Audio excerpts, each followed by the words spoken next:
Le Pays de Bray n'est pas peu fier de son fromage qui s'appelle le Neufchâtel et qui porte le nom de la deuxième ville la plus peuplée de ce pays. Chaque année, plus de 1500 tonnes de ce fromage sont commercialisées et une trentaine de tonnes est exportée à l'étranger. C'est un débouché direct et valorisant pour le lait produit ici. Il y a 28 producteurs, 22 fermiers et un bio.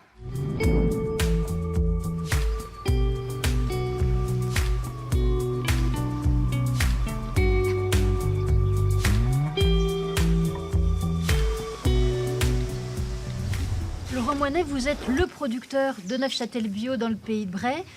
Pourquoi vous avez fait ce choix? J'ai fait ce choix il y a un peu plus de 10 ans pour aller donner de la valeur ajoutée à mes produits, à mon lait, et pour donner de l'avenir à la ferme. Et ça s'inscrit dans une démarche de retour sur le terroir, de lien avec le terroir. C'est une façon de produire qui respecte l'environnement et donc qui est vraiment en phase avec le terroir braillon, avec les herbages, voilà, une production très naturelle. On est dans une région où l'herbe pousse assez facilement, donc c'est assez facile finalement de faire du lait biologique. Moi je constate que beaucoup de fermes essayent de gagner en productivité et pour gagner en productivité, ils adoptent les mêmes pratiques que les fermes picardes ou du Pays de Caux, où on a une production très intensive. Alors que le Pays de Bray devrait au contraire se tourner vers son terroir, vers la qualité, vers le produit de qualité. Le fromage justement, qui est emblématique de cette région, c'est vraiment l'expression du lien entre la région, son terroir et ses producteurs. Ils sont très affilés, voilà. Il y a des amateurs? Oui. C'est très vendu et puis ils déjeunent avec. Est-ce que vous pensez que le Neufchâtel aurait pu être produit ailleurs? Non, parce qu'ailleurs, on aurait fait un autre fromage. Chaque terroir a son vin et quand on goûte un vin, on doit retrouver la richesse et la vérité du terroir. Voilà. Et pour le Neufchâtel, c'est la même chose. Le Neufchâtel est le plus ancien des fromages de Normandie.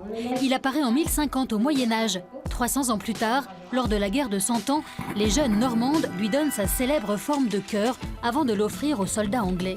Aujourd'hui, l'appellation d'origine protégée autorise aussi le moulage en briquettes, en carré et en bonde. L'essor du Neufchâtel a eu lieu au 19e siècle. C'est l'époque aussi de la naissance du fameux petit Suisse Gervais. Autre célébrité de la région, inventé en 1850 par une fermière picarde, le petit Suisse est produit en masse dès 1852 par le braillon Charles Gervais, propriétaire de la laiterie de Ferrières-en-Bray. À présent, cette laiterie poursuit la fabrication de petits Suisses, mais aux fruits. Passons du producteur de Neufchâtel à la future productrice de mozzarella. À Gaillefontaine, Angélique et Christophe Gaufre se lancent dans la fabrication du fromage italien. Dans leur ferme, ils font cohabiter ânesse et bufflone d'eau de type européen. On cherchait des animaux qui seraient adaptés à notre terrain, qui est très humide. Et on aurait pu prendre des oies. Finalement, on a pris des buffles. Et puis avec le lait du bufflone, on fabrique de la mozzarella comme en Italie. Il faut vraiment du lait de bufflone, ça peut se faire aussi au lait de vache, non? Alors ça peut se faire au lait de vache avec n'importe quel lait. Mais historiquement, en fait, la mozzarella a été fabriquée avec du lait de bufflone. La recette, vous l'avez déjà? Vous êtes en train de l'expérimenter? On est en train de faire des essais tous les jours. Et puis là, on se rapproche du but. Pour vous, c'est important aussi de faire un produit adapté à l'endroit où vous habitez? Ça, c'est indispensable, c'est sûr. Oui, on n'allait pas non plus prendre des girafes. Avant de prendre les buffles, on s'est quand même renseigné, savoir si ça allait bien s'adapter en fait à notre milieu. Et sur le papier, c'était OK, elles allaient être bien chez nous et on l'a vérifié.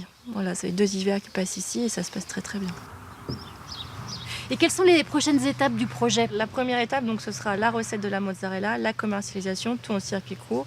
Et après, on aimerait bien aussi faire de la ricotta ou de la mascarpone, développer d'autres fromages.